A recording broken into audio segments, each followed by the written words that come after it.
ድንግል ማርያም መጀመሪያ አካሏ ያዳም ሸክም የሌለበት እርግማን የሌለበት አድርጎ እግዚአብሔር አዘጋጀው። እንዴት ይሆናል? በእግዚአብሔር ኃይል ይሆናል ነው የሷ ነገር አለ። እንግዲያ ምድር ሁሉ የተረገመ ነው። እመቤታችን ግን ለይቶ ተባረክሽ ነሽ አለ። ከወንዶች ሳይል ከሴቶች አለ። ለምንድን ነው? እርግማን የመጣ በሴት ነበረ። በሴት ስለነበረ ሴቲቱ ዓለምን ሁሉ የምትወክላት ሴቶች ተለይቶሽ አንቺ የተባረክሽ ነሽ ሲል ሰው ዘር በአጠቃላይ ተለይተሽ የተባረክሽ ነሽ ነው። ወርቅ የተባለ የእመቤታችን ንጽህናዋና ቅድስናዋ ነው። የሰራችው ንጽህና ነው። ድንግል ማርያምም መመረጧ ብቻ አይደለም ያስከበራት፣ መመረጧን ተጠቅማ ንጽህና መጨመሯ ነው። ራሷ መስራቷ ነው።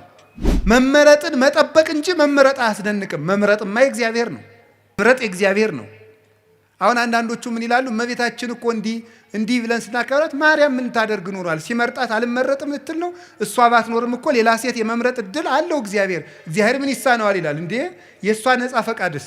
ነፃ ፈቃድ ያላት ፍጡር እኮ ናት። እንጨት ናት እንዴ? ዝም ብሎ መምር አስገድዶ ይመርጣታል? አይመርጣትም። ነፃ ፈቃድ አላት።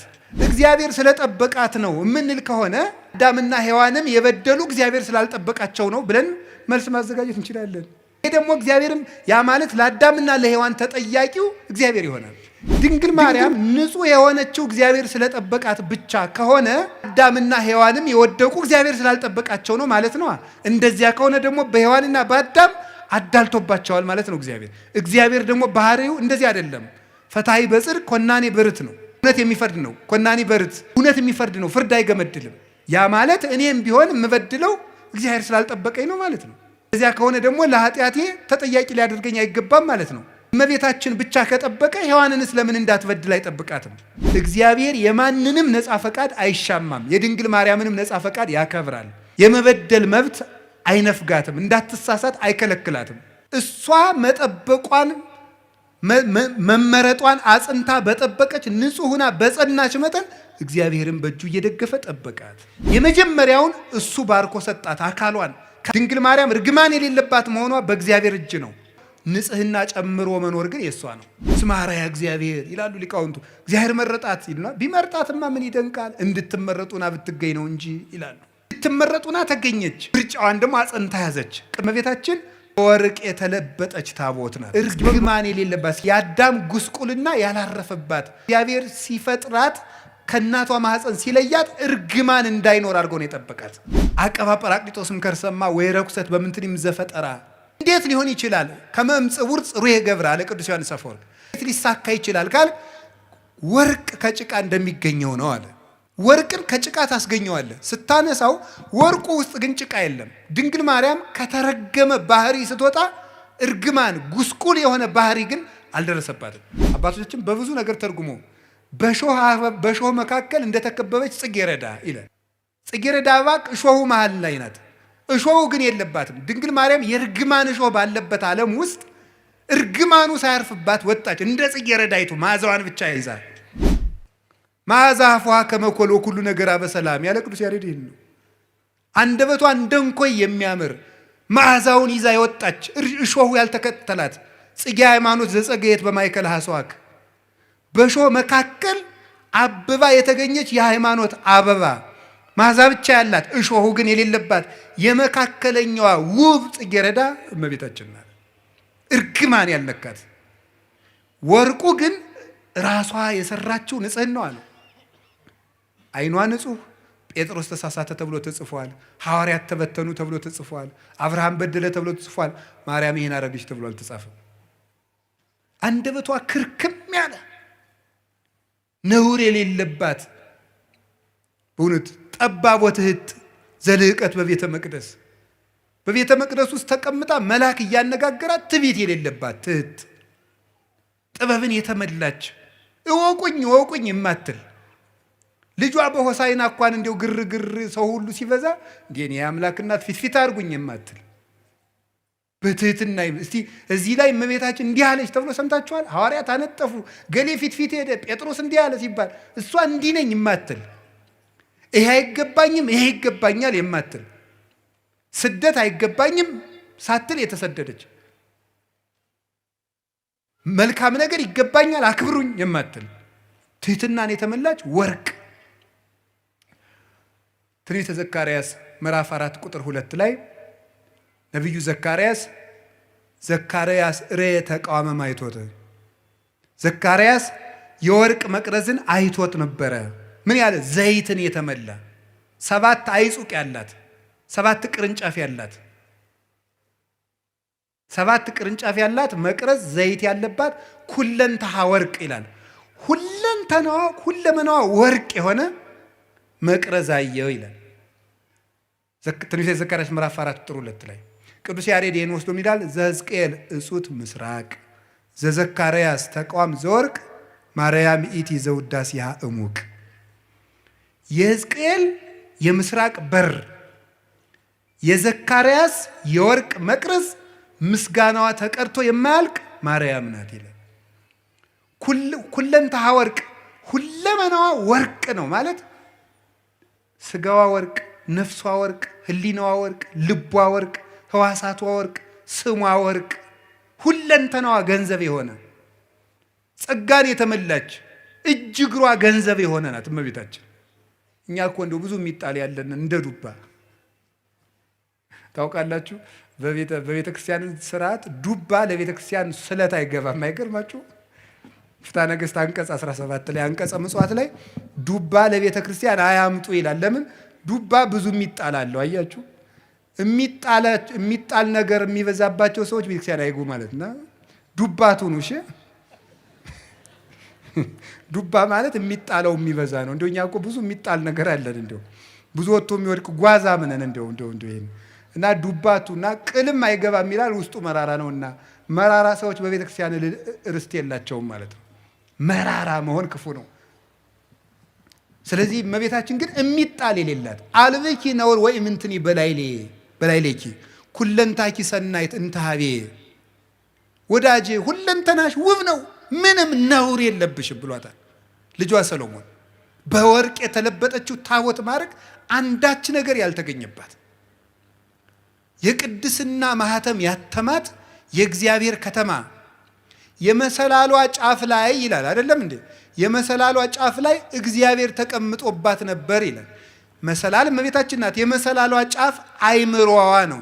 አይምሮዋ ውስጥ ህሊናዋ ውስጥ ከእግዚአብሔር ውጭ ምንም ገብቶባት የማታውቅ እንተ ኢርእያ አይነ ንስር ዲያብሎስ ያልተመለከታት የታጠረች ገነት እጹቅ አዘቅተማ ሕይወት የታጠረች አትክልት የተገጠመች የውሃ ጉድጓድ አዘቅተማ ሕይወት የሕይወት ውሃን ያፈለቀች የታተመች የውሃ ምንጭ እመቤታችን ናት። የእግዚአብሔር ታቦት ይሏችኋል ማርያም ናት። 2 ክንድ ከስንዝር ያለው ከአዳም እስከ ኖህ ያለው ጊዜ ነው። እሱ 2256 ዘመን ይሆናል። 1 ክንድ ከስንዝር የሚለው ከኖህ እስከ ሙሴ ያለው ነው 1644 ይሆናል። 1 ክንድ ከስንዝር ቁመት ወርድ ቁመት አቆልቋይ 1 ክንድ ከስንዝር የሚለው ደግሞ ከሙሴ እስከ እመቤታችን 1600 ይሆናል። ይህን ስትገጥሙት 5500 ዘመን። እንዲህ ያለ ታቦት አበጅ ማለት 5500 ዘመን ሲያልቅ የምትመጣ የእግዚአብሔር ማደሪያ ታቦት አለች ማለት ነው። 4 ቀለበት አብጅለት ማለት 4 ቀለበት ማለት አይን፣ ጆሮ፣ እጅ፣ አፍንጫ። ስለዚህ 4ቱን ቀለበት በወርቅ ለብጠው የወርቅ ቀለበት ማብጅለት ማለት እመቤታችን በጆሮዋ አልበደለችም፣ በአይኗ አልበደለችም፣ በአፍንጫዋ አልበደለችም፣ በእጇ ዳሳ አልበደለችም። 4ቱን ቀለበት ወርቅ አድርገው ማለት ሰው የሚበድላቸው በሮቿ ሁሉ የእመቤታችን ንጹህ ናቸው እንደ ጠራ ወርቅ።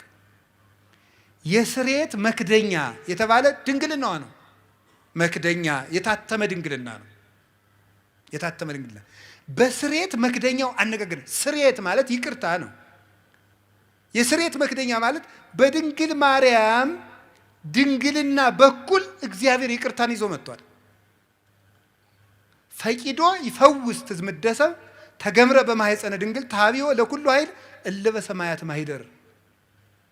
ባህርየ ሰብን ነገደ ሰብን ላድን ባለ ጊዜ ከሰራዊተ መላእክት ተሰውሮ በድንግል ማርያም ማህፀን አደረ።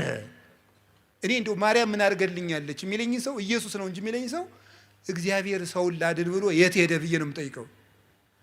እግዚአብሔር ሰውን ላድን ብሎ ወደ ማርያም መጣ ነው የማገኘው መጽሐፍ እኮ የሚለኝ። እግዚአብሔርን ሰውን ሊያድን መጣ። እንዲህ አለ እኮ ጌታ እስመ መጽአ ወልደ እጓለ እመሕያው ከመ ይህስስ ወያድን ዘተሃጉለ። የሰው ልጅ የጠፋውን ሊፈልግና ሊያድን መጥቷል አለ ማቴዎስ 18 ላይ። የሰው ልጅ የጠፋውን ሊያድን መጥቷል። የሰው ልጅ ክርስቶስ የጠፋውን ሊያድን መጣ። የጠፋውን ሊያድን ሲመጣ ወዴት መጣ? መጀመሪያ ወደ ድንግል ማርያም መጣ። እግዚአብሔር ድህነትን ይዞ ጉዞ የጀመረባት ገብቶ የከተመባት የድህነት ሀገር፣ የፈውስ ሙዳይ፣ የሃይማኖት ከተማ እመቤታችን ናት። ስለዚህ የስርየት መክደኛው ይቅርታ የተገኘበት ድንግልና ያላት የሔዋን ድንግልና ሞት ነበር ያመጣብን። የይቅርታ ድንግልና የማን ድንግልና ይቅርታ አምጥቶልናል? ይቅርታ እኮ ክርስቶስ ነው። ምህረት ክርስቶስ ነው። ጠለ ምህረት፣ የምህረት ዝናብ፣ የምህረት ጠል፣ የምህረት ውሃ፣ የምህረት ፀሐይ፣ የምህረት ብርሃን ክርስቶስ ነው። የምህረት ዛፍ ክርስቶስ ነው። የምህረት ፍሬ ክርስቶስ ነው። እሱን ያስገኘ ድንግልና የድንግል ማርያም ነው። ምህረት የሰጠ ድንግልና፣ ምህረት የፈሰሰበት ድንግልና፣ ምህረትን ዓለም ያሳየ ድንግልና የማርያም ድንግልና ነው። ዝም ብሎ ድንግልና አይደለም። ጓዲድ አብዩቱ ስብሐተ ድንግልናኪ ወማርያም ድንግል ፍጽምት በድንጋሌ ሥጋ በድንጋሌ ነፍስ ህትምት የምትሆኝ እመቤታችን በክብረ ወሊድ ላይ የተሰጠች ክብረ ድንግልና አብይ ነው፣ ብዙ ነው፣ ገናና ነው ይላሉ ሊቃውንት ውዳሴ ማርያም ሲተረጉሙ። እናንተ ምን አለባችሁ? አይወርዳችሁ፣ አይሞቃችሁ። እናንተ ኳስ ነው የሚደንቃችሁ። እንዲሁ ተጃጅላችሁ ያለቃችሁ ሰዎች ይቅር በሉኝ እሺ። ገሎ ማዳን ዘይቤ ማለት ነው። እሺ ከቃሉ ጋር ናችሁ። እግዚአብሔር ከሁላችን ጋር ይሁን።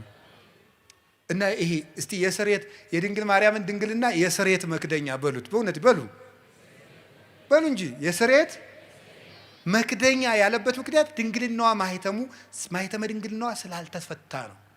ስርየት የተባለ ደግሞ ይቅርታን ለዓለም ያወጣ ድንግልና የእመቤታችን ድንግል ነው። እኔ እውነቴን ነው። አይ ካህናት የታደሉት እመቤቴ ለማኅፀንኪ እግዝእቴ በረከቱ እፈቱ እግዚአብሔር ዘተጸውረ ቦቱ ይላሉ። እመቤቴ ማርያም ሆይ የማኅፀንሽን በረከት እፈልገዋለሁ፣ ይድረሰኝ የማኅፀንሽ በረከት። እግዚአብሔር ያደረበት ወደዚች ምስራቅ የማይዞር ማን ነው?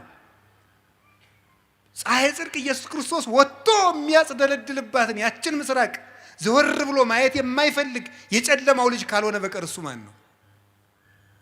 መዞር የሚያሰኘኝ እኔ ወደ እመቤታችን ነው። ወደ እሱ ያልዞርኩ ወዴት ልዞር ነው ዛሬ? የስርየት መክደኛ በስርየት መክደኛው አነጋግርሃለሁ። በሉ በስርየት መክደኛው በሉ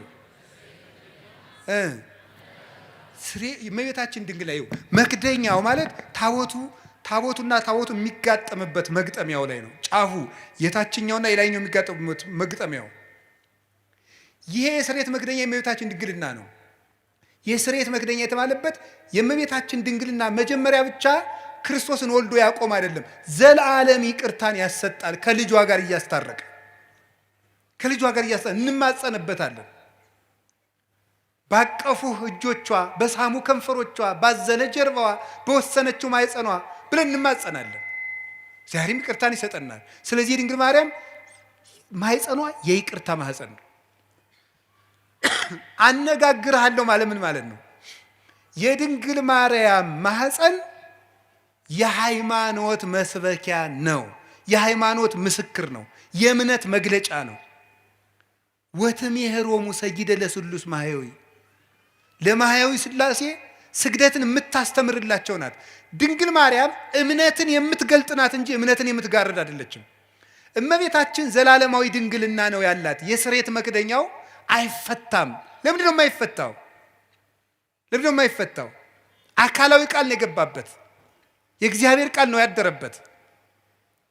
ለምን ሲባል እግዚአብሔር የሚነጋገርበት የስርየት መክደኛ ነው። ያ ማለት የድንግል ማርያም ማኅፀን የእምነት ሰባኪ ነው። እንዴት ነው የሚሰብከው? ሳትወልድ ድንግል ናት። እስኪ ሳትወልድ ድንግል በሉ። ስትወልድ ድንግል በሉ። ስትወልድ ድንግል በሉ። እሺ ከወለደች በኋላ ድንግል በሉ። እስኪ እንደገና ደግማችሁ ንገሩኝ። ያይ ሶስቱንም ንገሩኝ እንጂ። እሺ ከወለደች በኋላ ይሄ ማለት ምን ማለት ነው? በስርየት መክደኛው ምን እልሃለሁ ነበር ያለ? ዘብዛባ ሁኜ እንዳይመስላችሁ እሺ።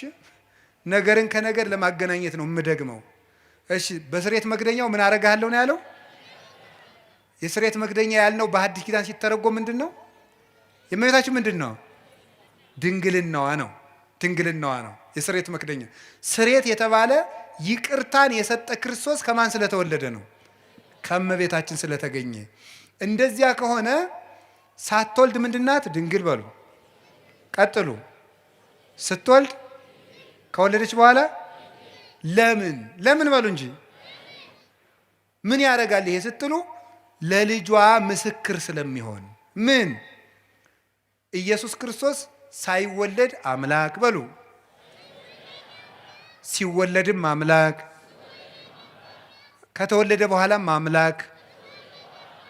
ስለዚህ ዕብራውያን 13 ቁጥር 8 ላይ ኢየሱስ ክርስቶስ ዘትማልሙ ወይም ወክመውት እስከ ለዓለም፣ ኢየሱስ ክርስቶስ ትናንትም ዛሬም እስከ ዘላለሙ ድረስ ያው ነው ይላል።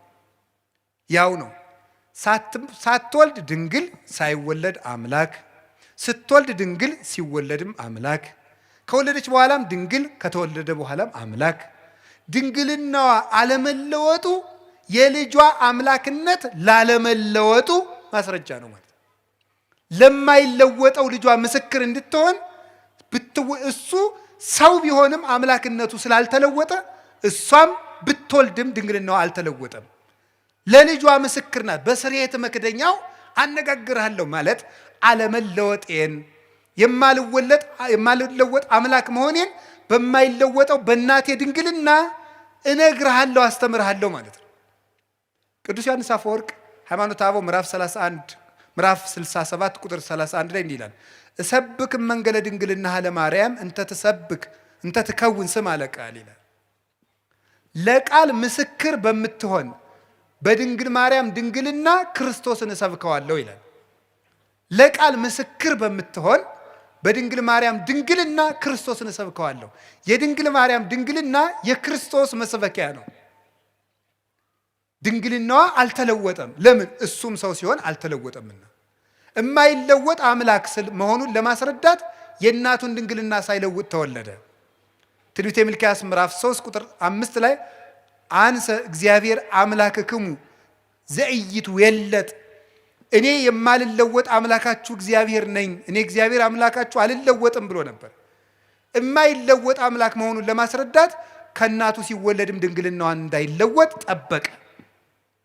አቀበ ማኅተመ ድንግልና ከመትኩን መራሒተ ለሃይማኖት አበይ፣ አቀበ ማኅተመ ድንግልና ከመ በጽንሳ መንክር ትኩን መራሒተ ለሃይማኖት አባይ። ድንቅ በሚያሰኝ ማኅተመ ድንግልናዋ ለታላቂቱ እምነት ምስክር ትሆን ዘንድ ድንግልናዋን ጠበቀው ይላል። ስለዚህ የድንግል ማርያም ድንግልና ለክርስቶስ አለመለወጥ ምስክር ነው። ክርስቶስ ሰው የሆነ አምላክ ነው። ሰው የሆነ አምላክ ነው። ሰው ብቻ አይደለም፣ አምላክ ብቻ አይደለም፣ ሁለትም አይደለም፣ ነጠላም አይደለም። ሰውነቱ በአምላክነት እንዳልተለወጠ ድንግል ስለሆነች እናትነት አልቀረባትም። አምላክነቱ በሰውነት እንዳልተለወጠ ድንግልናዋ በእናትነት አልተለወጠባትም። አምላክ ወሰብ ስለሆነ ሁለት ባህሪ እንደማይባል ሁሉ ድንግልም እናትም ስለሆነች ሁለት ሰው አይደለችም።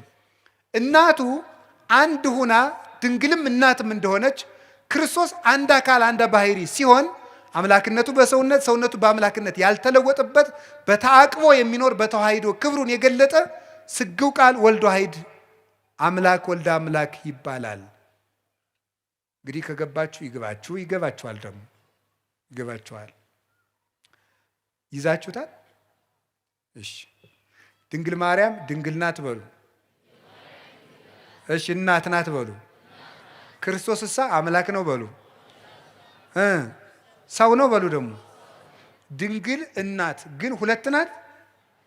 ክርስቶስ አምላክ ነው፣ ሰው ነው፣ ሁለት ነው አይደለም፣ አንድ ባህሪ ነው። ስለዚህ የተዋህዶ ምስክር ናት ማለት ነው። የተዋህዶ ምስክር እንድትሆን ድንግልናዋን የጠበቀበት ምክንያት ለዚህ ነው። ስለዚህ እግዚአብሔር በዚህ ነግሮናል። ትንቢተ ሕዝቅኤል ምዕራፍ 44 ቁጥር 2 ላይ ድንግል ማርያም ድንግል ሆና የሆነችውና በዘላለም ድንግልና የቀጠለችው ድንግልናው ያልተለወጠው ለምንድን ነው ብትሉ፣ አንደኛ ለልጇ ምስክር እንድትሆን ነው። አሁን ባልኳችሁ የልጇን አለመለወጥ እንድትመሰክር፣ የልጇን ተዋህዶ እንድትመሰክር፣ ለልጇ ምልክት እንድትሆን። ትንቢተ ኢሳይያስ ምዕራፍ 7 ቁጥር 11 ላይ እግዚአብሔር ይውበክሙ ትእምርተ፣ እግዚአብሔር ምልክት ይሰጣችኋል፣ ድንግል በድንግልና ጸንሳ በድንግልና ትወልዳለች፣ ስሙንም አማኑኤል ትለዋለች አለን። ማቴዎስ ምዕራፍ 1 ቁጥር 23 ላይ በነቢይ የተነገረው ይፈጸም ዘንድ ስሙን አማኑኤል ትበለው በለው፣ ድንግል በድንግልና ትወልዳለች፣ ስሙም አማኑኤል ይባላል የተባለ ይፈጸም ዘንድ አለ። እግዚአብሔር ምልክት ይሰጣችኋል፣ ድንግል ትወልዳለች አለ። ድንግል ማርያም ዘላለማዊ ድንግልና ከሌላት ምልክትነቷ ምንድን ነው? ምልክት የሆነችው እኮ ዘላለማዊ ድንግልና ስላላት ነው። ያ ምልክት የተፈጸመባት ድንግል ደግሞ እመቤታችን እንደሆነች ወንጌላዊ ነግሮናል። ስለዚህ ድንግል ማርያም የማይለወጥ ዘላለማዊ ድንግልና አላት። ለምን? ምስክር እንድትሆን። ወዲህም ደግሞ ለምንድን ነው የማይገባባት ሲባል ሌላ ባል አላገባችም፣ ሌላ ልጆችን አልወለደችም። ለምን? የኃያላን አምላክ እግዚአብሔር ስለገባባት። ሕዝቅኤል ምዕራፍ 44 ቁጥር 4 ላይ እንደተነገረው የሰራዊት ጌታ እግዚአብሔር ገብቶባታልና ሌላ አይገባባትም፣ ተዘግታ እጹታ ትነብር ለዓለም፣ ለዘላለሙ ታትማ ትኖራለች። መልስ ለምን? እግዚአብሔር ስለገባባት። እግዚአብሔር ስለገባባት። አንዳንዶቹ ምን ሊሏችሁ ይችላሉ? አረ ትንቢተ ሕዝቅኤል ምዕራፍ 44 እኮ ስለ ማርያም የሚመለከት አይደለም ይላል። አይድረስ እኮ ነው እናንተ። ደንቆሮና እንትን አሉ እንዴ ብልህና ጅል ተከራክረው አሉ፣ ጅል አሸነፋሉ። ምን ብሎ ሲባል እምቢ ብሎ። እንዲሁ ይገርማችኋል እኮ እንደዚህ ነው። ምንድነው የሚለው? እምቢ። እንደዚህ ነው። መልሱ ምንድን ነው? አይደለም። እንዴት ብሎ አይደለም ይባላል? እንዲሁ እኮ ይገርማል። እንዲሁ ምን ይሻላቸዋል? ድንቁርና ነውር ነው። ድንቁርና እንዲሁ ጥበብ ቤቷን ሰራች እንደተባለ ጥበብ ድንቁርና ቤቷን ሰራች፣ 7 ምሰሶም ማቆመች ያስብላል። እነዚህ እኮ ነውር ነው። ስለ እመቤታችን አይደለም ለማለት ምንድን ነው ማስረጃ? አንድ እኮ የመጽሐፍ ቅዱስ መንፈሳዊ ሕይወት አለ። በስነ ጽሑፍም ቢሆን ሕግ አለ። አንድ በስነ ጽሑፍም እኮ እንዲህ ነው ለተባለ ባለሙያዎቹ ሀሳብ ሲሰጡበት ነው። ባለሙያዎቹ ሀሳብ ይሰጡበታል። ሙያ አለው እኮ። ሲያውን እኔ ብድግ ብዬ እኔ ስፔሻሊስት ዶክተር ነኝ ብል ምን ትላላችሁ? የመነኩስ ያበደ አትሉም? እንደዚህ እኮ ነው ሁላችሁ። ሙያ አለው ነው፣ ባለሙያውን ነው የምትጠራ። መቼም ኩላሊ ልብ ሳስበው በግራ ጡት ዝቅ ብላ ነው ያለች፣ እስቲ ኦፕሬሽን ላድርግ አይባልም። እንዲህ ሳስበው ተብሎ ስራ አለ የለም። ባለሙያ አለው። የትኛው አካል የት ቦታ እንዳለ የሚያውቅ፣ የትኛው ጥቅስ ለየትኛው እንደሆነ የሚያውቁ፣ ለዘመኑ የቀረቡ፣ ለጉዳዩ የቀረቡ፣ ለእግዚአብሔር የቀረቡ ሶስቱንም የሚያሟሉ አባቶች ማርያም ናት ብለው ነግረውናል። ሶስቱንም የሚያሟሉ ለዘመኑም ቅርብ የነበሩ፣ በመጀመሪያው ክፍለ ዘመን፣ በሁለተኛው ክፍለ ዘመን፣ በሶስተኛው ክፍለ ዘመን፣ በአራተኛው ክፍለ ዘመን የነበሩ እነ ቅዱስ ኤፍሬም፣ እነ ቅዱስ ቄርሎስ ነግረውናል። እነ ቅዱስ ኤራቅሊስ ነግረውናል። ማርያም ናት የሕዝቅኤል ምስራቅ ብለው። ቅዱስ ያሬድ ነግሮናል። ሊቁ ለእግዚአብሔር የቀረበው ለዘመኑ የቀረበው 6ኛው ክፍለ ዘመን የነበረው ሰማይ ድረስ ሂዶ ዜማን ቆንጥሮ ያመጣው እሱ ነግሮናል። አንተ የት ቤት ነህ እንደው ማን? ስለዚህ ለዘመኑ ቅርብ ናቸው፣ ለጉዳዩ ቅርብ ናቸው። መጻሕፍትን ጥሬ ቆርጥመው እግዚአብሔርን በሱባኤ እየጠየቁ የተማሩ ናቸው። ለእግዚአብሔር ቅርብ ናቸው። ሽንገላ ክዳት የሌለባቸው ሊቃውንት፣ ሐዋርያውያን አበውን የተከተሉ ሊቃውንት ማርያም ናት፣ የምስራቂቱ በር ማርያም ናት። ደሞስ ምን ይጎልባታል ብትባል ዮሐንስ 8:12 ላይ እኔ የዓለም ብርሃን ነኝ አለ። እሱ የዓለም ብርሃን ከሆነ ልጇ እመብርሃን ብትባል ምንድን ነው ኖሩ? በዚያውም የዓለም ብርሃን ኢትዮጵያ ናት የምትሉ ሰዎች አርፋችሁ ተቀምጡ። ኢትዮጵያ የዓለም ብርሃን የሚባል የጅል ስብስብ ነው። የምሬን ነው። የዓለም ብርሃን ክርስቶስ ነው እንጂ ኢትዮጵያ የዓለም ብርሃን ሆናም አታውቅም፣ አትሆንምም። የዓለም ብርሃን ማን ነው? ክርስቶስ በሉ። የዓለም ብርሃን ማን ነው? ክርስቶስ ነው። ኢትዮጵያ የዓለም ብርሃን አይደለችም። ማን ነው ያላችሁ እንደዚህ? ከቤተ ክርስቲያን ሰውን ለማጥፋት የሚዘየድ ስብስብ ነው። ብር ካጣችሁ ነግዱ። እኔ እውነቴን ነው። ነግዱ፣ ስሩ። እንዴ እውነቴን ነው። የኢትዮጵያ ሰው ብር መናቅ ይወዳል፣ ስራ መናቅ ይወዳል። ብር ደግሞ ለ2 ሺህ ብር ይላል። ወይ ጥጋ እንደው እናንተ እንዴ! አንዳንዱ ደግሞ ኩራት ራት ነው ይላል። እንዴው ከመቸለት ወዲህ ነው ራቱ ነው የሚያውቁ ኩራት። እንዴው እስቲ እንዴው እስቲ ቅመሰው። እንዴው ኩራ እየኮራ 3 ቀንጠኛና እንዴው ሲለበልብ ታገኘዋል። እንዴው እውነቴን ነው። ስሩ ልቅ ኩራት ራቱ ነው ያውቅ። ሲራክ ምን አለ? 3 ሰዎች ነፍሴን አበጻጯት አለ። ሴሰኛ ሽማግሌ፣ ንፉግ ባለጸጋ እና ትዕቢተኛ ድሃ እንዲሁ ነፍሴን አበሳጯታል። ይሁላችሁ እሱ ነው ነገር። ስሩ ዝም ብላችሁ። እኛ ኢትዮጵያውያን ምንም የሚጠቅም ነገር የለም። መስራት፣ መጽደቅ፣ መፎከር ምንም አያመጣም። መስራት፣ መጽደቅ፣ መልካም መሆን። ኢትዮጵያውያን መልከኞች፣ ሰራተኞች እንኳን የእግዚአብሔር መጽሐፍ እነ ሄሮዳትስ የታሪክ ጸሐፊዎች ሁሉ ምንድን ያለ ኢትዮጵያውያን ማለት ጨዋታ የሚያውቁ ጥበብ የሞላባቸው ቤታቸውን ከመንገድ ዳር ሰርተው በሞት የብሉልኝ ይጠጡልኝ የሚያውቁ ሰውነታቸውን የሚያድሱበት የጠራ ውሃ ያላቸው መቼም እሱ ጸበል አይለን ነገር የተባረኩ ሕዝቦች ናቸው ተብሎ ተጽፎልናል። ያንን ነው መጠበቅ። ስለዚህ እንዲሁ ሲታጣ አሁን የሥራ መፍጠሪያ ሃይማኖት እየሆነ ስነ ስርዓት ያዙ። የዓለም ብርሃን ክርስቶስ ነው። እመብርሃን ደግሞ ድንግል ማርያም ናት። እመብርሃን እንዲሁ አንተ ወንጌል ምን አለ? አይን ምቀኛ ነው እንዲህ አለ። እንዲሁ አይን ምቀኛ ነው ወይ? ልጇ ብርሃን ከሆነ እናቱ ደግሞ ማለት እናት ነው። እመብርሃን ማለት የብርሃን እናት ነው። እንዲሁ ያማሃል። እመብርሃን ማለት ምንድነው የሚቸግርህ? ልጇ ብርሃን ነኝ አለ። እንደወለደችው ደግሞ ነገረው ያው ወንጌል። እንዴት እመብርሃን አትላትም? ምቀኝነት እኮ ነው። ራይ ድረስ ነው። እንዲሁ በማይደረስበት ይቀናል እንዴ? ትባሸቃላችሁ እንዴ? ጠላት ከፈለጋችሁ ሰይጣን አልላችሁ አይደል እንዴ? እሱን አትሰላለፉትም? እንዲሁ ማርያም ምን አደረገቻችሁ? ምሕረት አዝላ በመጣች። ስለዚህ የእግዚአብሔር ቤተሰቦች እመቤታችን የብርሃን እናቱ የፀሐይ ጽድቅ እናት ናት። ስለዚህ ለምንድን ነው ድንግል ማርያም ዘላለም ድንግል መሆን ያስፈለጋት ሲባል ቅድም እንዳልኳችሁ ለልጇ ምስክር እንድትሆንና እግዚአብሔር ስለገባባት ነው። በእግዚአብሔር ዙፋን ፍጡር አይቀመጥም። እኔ ቀናተኛ አምላክ ነኝ፣ ክብሬን ለሌላ አልሰጥም ይላል የሰራዊት ጌታ እግዚአብሔር። እግዚአብሔር የገባባትን ማህፀን እግዚአብሔር የተቀመጠበትን ዙፋን ማንም ይቀመጥበት እስቲ በሉ። እንደው አሁን የቀበሌ አስተዳዳሪ በወረዳ አስተዳዳሪ ወንበር ይቀመጣል? እስቲ ሂድና ሞክራት። አሽሮ ይለቃል። የለም አይፈቀድም። እንደው መጠንን ታውቆ ነው። እሟይ ያቅምሽን አልሙ ያልም ያሉ አሉ አይደል ቄሴ።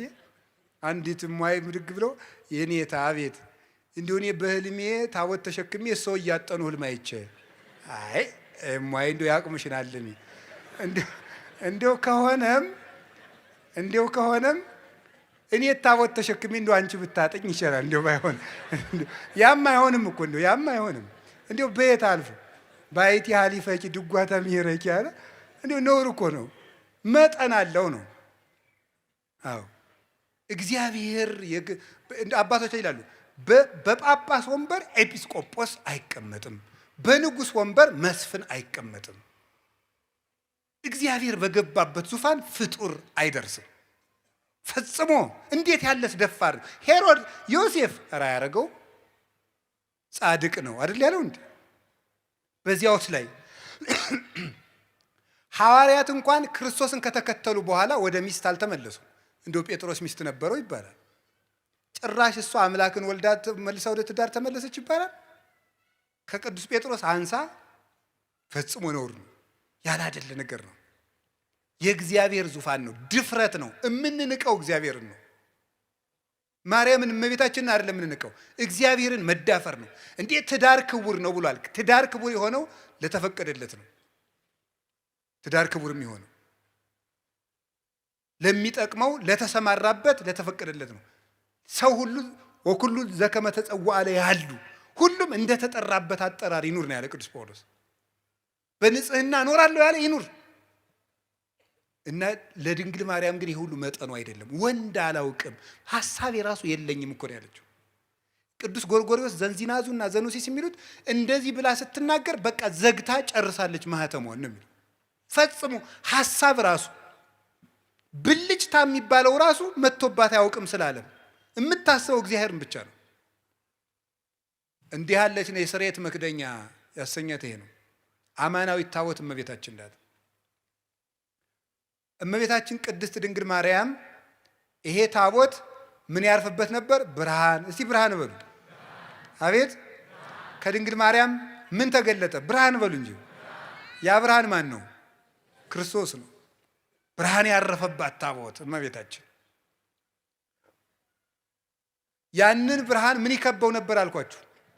በሉ እንጂ ምን አለ? መንፈስ እግዚአብሔር ቅዱስ ይመጽእ ላዕሌኪ ወኃይለ ልዑል ይጼልለኪ። የእግዚአብሔር መንፈስ ባንቺ ላይ ይመጣል፣ የልዑል ኃይልም ይጋርድሻል።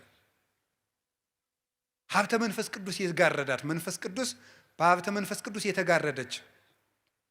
ቅዱስ ቄርሎስ ሲናገር መኑ ውእቱ ዘከማከ ዘከለለ መንበሮ በእሳት ይላል። ቅዳሴ ቄርሎስ ላይ ሲናገር መንበሩን በእሳት ያጠረ እንዳንተ ማን ነው ይላል። መንበር እናቱ ናት። በእሳት መታጠሯ መንፈስ ቅዱስ ይጋርድሻል መባሏ ነው። የታጠረች መንበር ናት። ያችን እሳት ደፍሮ እንኳንስ ረተው ጎበዝ እንኳን እመቤታችንን እኮ የሰማዩን ዙፋን እንኳን እናቱ አይደለም እኮ ያ ዙፋን ያንን እኮ ኪሩቤል ፊታቸውን ሸፍነው ነው ማየት አይቻልንም ብለው ማርያም እመቤታችን እንኳን ሊዳስሳት ሰው በስጋዊ ፈቃድ ሊቀርብ ይቅርና የሰማዩን እንኳን ማየት አልተቻላቸውም። እቺ ደግሞ እናቱ ናት። ስለዚህ እመቤታችን ቅድስት ድንግል ማርያም የእግዚአብሔር ዙፋን ናት። ደመና መንፈስ ቅዱስ የጋረዳት ናት። መስዋዕት ያርግ ነበር በታቦቱ። እመቤታችንንም ጸሎት እናሳርግባታለን ታቦት ስለሆነች። ቅዳሴ መሃል እመቤታችን ለምን ጠርለም ነው? ተፈስሒ ወዘንስእለኪ ዳይና ቅድስት ምልዕተ ክብር ድንግል በኩሉ ጊዜ ወላዲተ አምላክ እሙለ ክርስቶስ አይርይ ጸሎተነ ዲበ መልዕልት ሀበ ፍቁር ወልድኪ። ሌላ የለው። ድነተ ሥጋ ድነተ ነፍስን የምንለምንሽ ክብርን የተሞላሽ ቅድስት ወይ ደስ ይበለሽ። ወደ ልጅሽ ወደ ወዳጅሽ ወደ ላይ ጸሎታችንን አሳርጊ። በቃ የለ ታቦት ናታ። እስራኤል በታቦት ጸሎት ያሳርጉ ነበር። እኛ በእመቤታችን ታቦትነት ጸሎትን ወደ ልጇ እናሳርጋለን። ሰዎች ግን የሚመስላቸው ድንግል ማርያም አማላጅ ናት ሲባል የለም ክርስቶስ አርብ በደሙ ስላስታረቀን የእሱን አማላጅነት ትጋራለች ይመስላቸዋል። እንደዚህ አይደለም። የእመቤታችን ምልጃ ወደ ክርስቶስ የርቅ ስራ የሚያደርስ ነው እንጂ የክርስቶስን ደም ተካክሎ ወይም እኩል ሆኖ ወይም ተደምሮ ወይም ተባብሮ እኩል ያድናል ማለት አይደለም።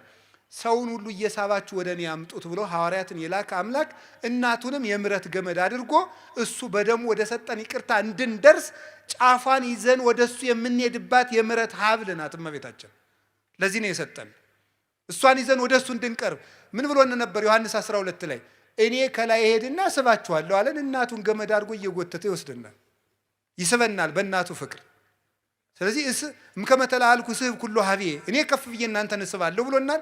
ኦ ሀብለ ምሕረት እንተ ብኪ ስብ እግዚአብሔር ኩሎ ዓለም ሀቤሁ አለ ድርሳነ ኪዳነ ምሕረትን የደረሰው ሊቅ። እግዚአብሔር ዓለሙን ሁሉ ወደ ራሱ የሚስብብሽ የምህረት ገመድ ሆይ አለ። እግዚአብሔር ዓለምን ለመሳብ የላካት ገመድ ናት። ልጇማ በደሙ ያጠበን ያነጻን ቅዱስ አካላዊ ቃል ነው። ስለዚህ እመቤታችን ምራገ ጸሎታችን ናት። ታቦቱ እንደሚያሳርግ ያ ጸሎት የመንገዳቸው ያ ታቦት የመንገድ መሪ ነበር ብያቸዋለሁ። ታቦቱ ሲነሳ ይነሳል። እመቤታችን የክርስትና ምልክቱና መንገድ ትመራለች። ድንግል ማርያም ልጅ ለሚያሳድጉት ምልክት ናት። ተርባ ተጠምታ ልጅ በማሳደግ እናቶች ልጅ እንዴት እንደሚያሳድጉ አሳይታለች። የመናንያን ምልክት ናት። በዓት የምታጸና 12 ዓመት ከበዓት የኖረች አንደበቷ ክፉ የማይወጣው ማርያም ግን ይህን ሁሉ በልቧ ተጠብቀው ነበር ተብላ።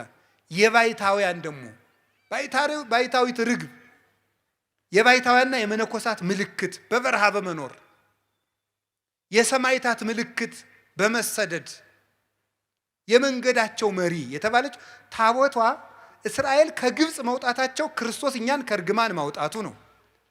40 ዓመት የሚጓዙት ጉዞ ደግሞ ጌታችን ኢየሱስ ክርስቶስ ርግማንን ከደመሰሰልን በኋላ እኛ በዚህ ዓለም የምንኖረው ኑሮ ነው። የክርስትና ጉዞ ነው፣ የበረሃው ጉዞ። በበረሃው ጉዞ ውስጥ ያለችው ታቦተ ጽዮን በዚህ ዓለም ወደ ክርስቶስ መንግስት በምናደርገው ጉዞ መንገዳችን የምትመራ ምልክት እመቤታችን ናት። ምልክትነቷ አንደኛ በሕይወቷ በማስተማር ምሕረትን ከማርያም ይማሯል፣ ትዕግስትን ከማርያም ይማሯል። እያንዳንዱ እንዳላብራራላችሁ ይመሽበናል።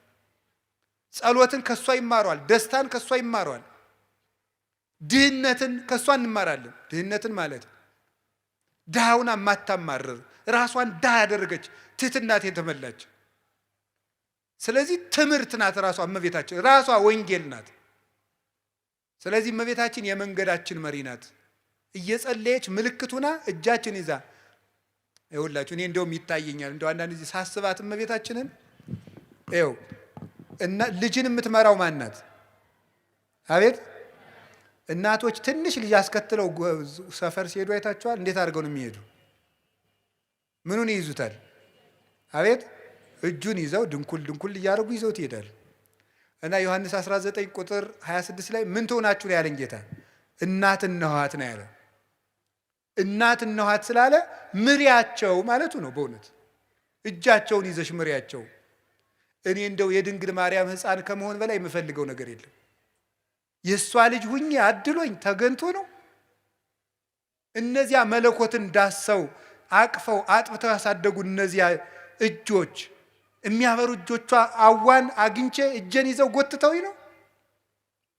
እግዚአብሔር የሰጠን እድል ነው እኮ እንደውም የድንግል ማርያም ልጅ መሆን። የእሱም ትሕትናው ነው። የእኔ እናት ለእናንተም እናት ትሆናችሁ። ልጅ አልሆንም ይባላል? ነውር ነው በእውነቱ። የሽማግሌዎች ሽበት ለልጆች ዘውድ ነው ተብሎ እኮ ተጽፏል። መጽሐፈ ምሳሌ ምዕራፍ 23 ላይ የሽማግሌዎች ሽበት ለልጆች ዘውድ ነው። አባትነት እናትነት ክብር እኮ ነው። የድንግል ማርያም እናትነት ደግሞ ልዩ ነው። እና ድንግል ማርያም የመንገዳችን መሪ ናት። ጠፍተን እንዳንቀር ምልክቱ ናት። እምራን እመቤታችን የመንገድ መሪ። ከዛስ ምናቸው ናት? ያቺ ታቦት አሻጋሪያቸው ናት። ዮርዳኖስን እንዲሻገሩ። ዮርዳኖስ የጥምቀት ምሳሌ ነው። በልጇ ጥምቀት እንድናገኝ ከብሉይ ወደ ሐዲስ እንድንሸጋገር ብሉይ ሲያልቅ ሐዲስ ሲጀመር የመካከለኛዋ እናት እሷ ናት። የዘመን መጨረሻ የዘመን መጀመሪያ ዓመተ ምሕረት 2000 በሉ ጨምሩበት። የዘንድሮን ዓመተ ምሕረት ዓመተ ምን እንደው እግዚአብሔር እኛስ የማታ ዓመት አድርገነዋል። የምሕረት ያርግልን መድኃኒዓለም። እንደው እኔ የሚገርመኝ ሰው የደበደበው ሰውዬ ሁሉ ዓመተ ምሕረት ብሎ ደብዳቤ ሲጽፍ ነው። ዓመተ ምሕረት ይላል። ሚስቱ ጋር ተጣልቶ ነው ዓመተ ምሕረት የሚለው። እሱ ሚስት ጋር ታረቅ አላረገውም እያለ ዓመተ ምሕረት ብሎ ይጽፋል። እንዲሁ ሰው እኮ የሚያረገው ነው ያውቀው። የምሕረት ዓመት ውስጡን አንተ ምሕረት አታረግም፣ አትታረቅም። እስቲ ዓመተ ምሕረት በሉ እና ታረቋ። የምሕረት ዓመት ውስጥ እንዴት የፍዳ ዓመት ታረጉታላችሁ? መታረቅ አለብን። ዓመተ ምሕረት ዓመተ ምሕረት ብለን እኮ መቁጠር የጀመርነው ድንግል ማርያም ከማህፀኗ ክርስቶስ ከተወለደ ጀምሮ ምሕረት መቁጠር ያስጀመረችን ናት እመቤታችን። አንዱ ሔዋን እኮ ፍዳ መቁጠር ነው ያስጀመረችን። ዓመተ ምሕረት ምሕረት እንድንቆጥር ያደረገችን እናት ማን? እመቤታችን። ከቃል ጋር ናችሁ። ሸክም እንዲቀል ያስጠራችንም ናት። የምሕረት ደብዳቤ ናት። እንዲሁ እግዚአብሔር እውነቴን ነው ምሕረት ሊሰጠን ሲል ድንግል ማርያምን የምሕረት ደብዳቤ አድርጎ አስቀድሞ ላከልን። ከሷ ደግሞ ምሕረት መጣ፣ ይቅርም ማለት በደሙም ታረቀን። እንግዲህ ወደ እግዚአብሔር አብ እንገባ ዘንድ ድፍረት አለን አለ ቅዱስ ጳውሎስ። እንዴት? እስመ ተሳሃለነ በሞተ ወልዱ፣ በልጁ ሞት ይቅር ብሎናልና። ለምን? በልጅ ደም የታረቁት እርቅ ጽኑ ነውና ይላሉ ሊቃውንት። አብ እንግዲህ በልጁ ደም ታርቆናልና እንግዲህ ሞገስ አግኝተናል ወደ ሰማይ እንድንገባ። ይህን ይቅርታ እንድናገኝ ምሕረት እንዲህ የተጀመረበት ማህፀን ያላት እመቤታችን ናት። ስለዚህ ጥምቀት ዮርዳኖስን ታቦትን ተሸክመው ዮርዳኖስ ተሻገሩ ማለት የእመቤታችን ምልጃ ረድኤቷን ተጠግተን በልጇ ስም እንጠመቃለን። በእሷ ስም እንጠመቃለን አላለም። በልጇ ስም በአብ ስም በመንፈስ ቅዱስ ስም ተጠምቀን ደቀ መዝሙር እንሆናለን። ታቦቷን ግን ሳንጥላት ሳንረሳት ነው የምንሻገር። ከዚያስ ግንብ ሲፈርስ ታቦቷን ተሸክመው ነበረ። ግንብ ሲፈርስ ታቦቱን ተሸክመው የሚያፈርሰው እግዚአብሔር ነው።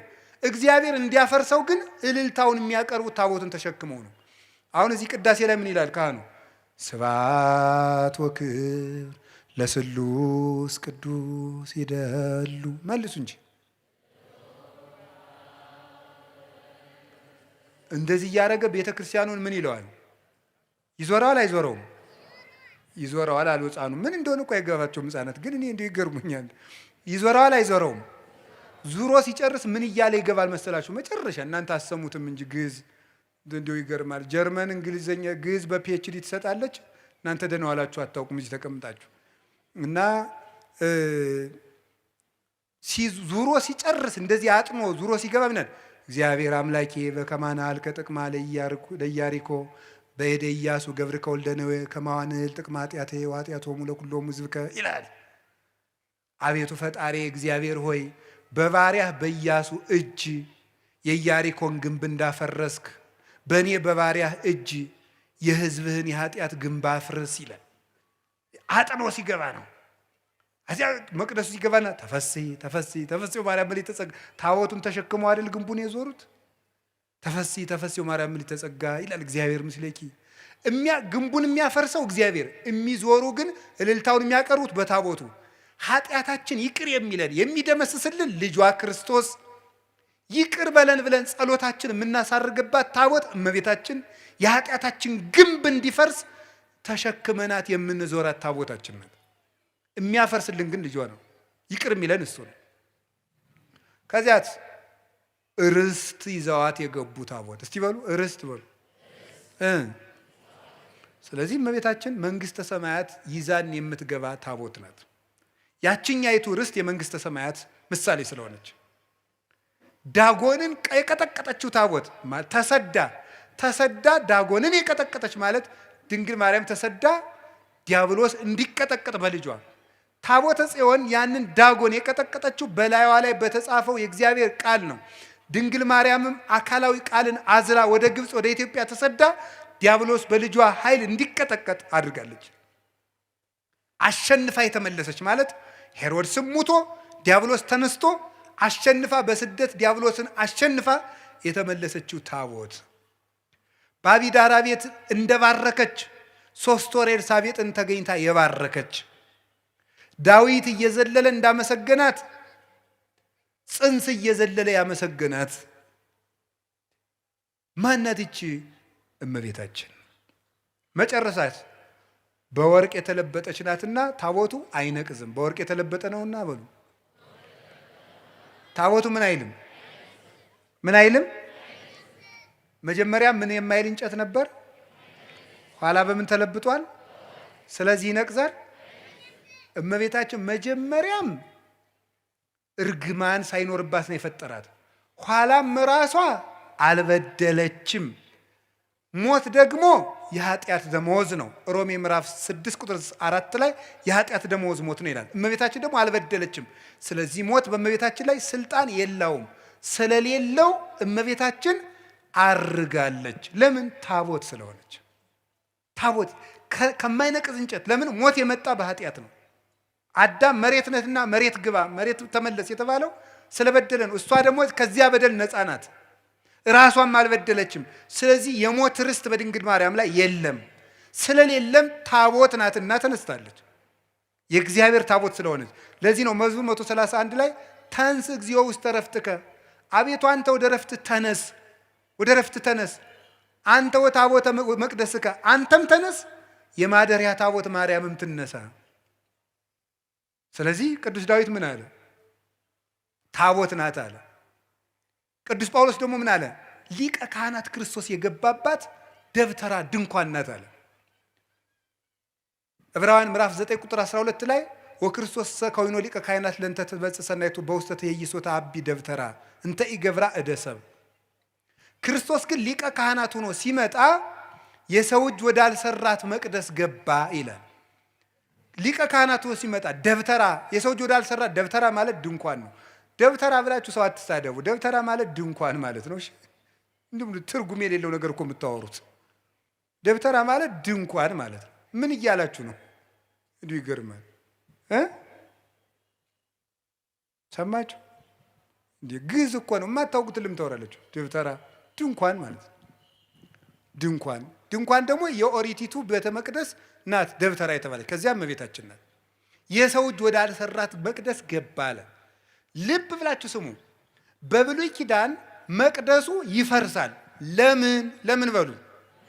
የሚሞት ሊቀ ካህናት የሚያገለግልበት መቅደስ ስለሆነ። ክርስቶስ ግን ዘላለማዊ ሊቀ ካህናት ነው። ሞት በሱ ላይ ስልጣን የለውም። እነዚያን ሞት እስመ ይስዕሮሙ ሞት፣ እነሱን ሞት ይሽራቸዋል። ዕብራውያን 7:25 እስከ 27 እነሱን ሞት ይሽራቸዋል። እሱን ግን ሞት አይሽረውም። ክህነቱም የዘላለም ነው። እሱ የዘላለም ካህን ሊቀ ካህናት ስለሆነ እሱ የገባባት ቤተ መቅደስ ደግሞ የማትፈርስ ቤተ መቅደስ ናት። እሱ የባረካት ታቦት ናት። ስለዚህ ሊቀ ካህናቱ እንደማያልፍ ሁሉ ክርስቶስ የዘላለም ሊቀ ካህናት እንደሆነ እሱ የገባባት መቅደስም የዘላለም መቅደስ ናት። መቅደስ እንተይ ትትነሰት ደብተራ ፍጽምት ዘጳውሊ ዘይገብራ ወማይደሩ በጽድቅ ዘገብራ ካህሊ፣ ለሰራት ላዘጋጃት ሁሉን ለሚችል ለሱ ማደሪያው የሆነች የቅዱስ ጳውሎስ ፍጽምት ድንኳን ማርያም ናት አለን ቅዱስ ያሬድ። አባቷ ዳዊት እየዘመረላት፣ የልጇ ሎሌ አባቷ ዳዊት እየዘመረላት ፈለሰት ዘይበሊ ሀበዘ ይበሊ፣ ከሚፈርሰው ወደማይፈርሰው ዓለም አረገች። ለምን? ፍጽምት ድንኳን ስለሆነች፣ እማትፈርስ መቅደስ ስለሆነች፣ እማትነቅዝ ታቦት እንጨት ስለሆነች፣ በወርቅ የተለበጠች ስለሆነች ያቺ ታቦት ታየች። ቅዱስ ዮሐንስ ወንጌላዊ በራእይ የእግዚአብሔር ታቦትን አየዋት ያለን ታቦት እቺ ነበረች። ድንግል ማርያም ከሞት የተነሳችው ለምንድን ነው ከተባለ ታቦት ስለሆነች፣ የእግዚአብሔር ታቦት ስለሆነች ተነሳች። ያችኛይቱ ታቦት ትማረካለች፣ እንዲህ ትላለች። ለምን?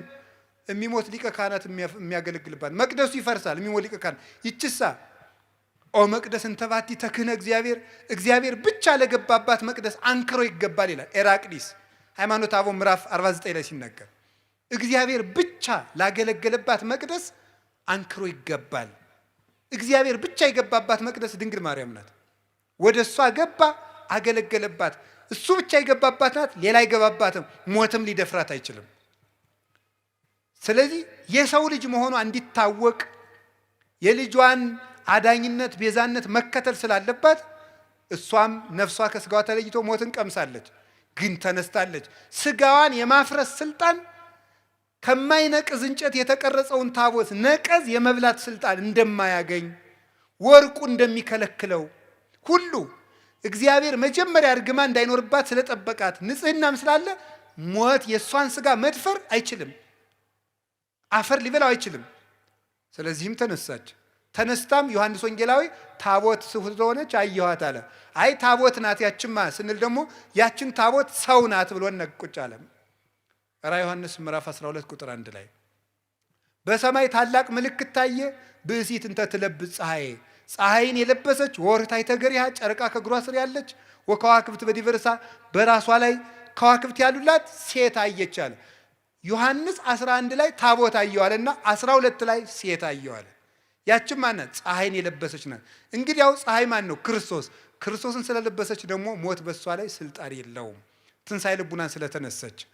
እንግዲህ የሁላችሁ አካላዊ ቃል ያደረባት ጸሎታችን የምታሳርግ ድንግልናዋ የሚያስተምር ብርሃን የሰፈረባት ደመና መንፈስ ቅዱስ የሚገባት መንገድን የምትመራን የምታሻግረን የኃጢአታችን ግንብ እንዲፈርስ የምታማልደን ርስት የምንወርስባት ሞት በሷ ላይ ስልጣን የሌለባት በክብር ያረገች እናት የእግዚአብሔር ታቦት ይሏችኋል። ማርያም ናት። ወስብሐት ለእግዚአብሔር። ይቆየን።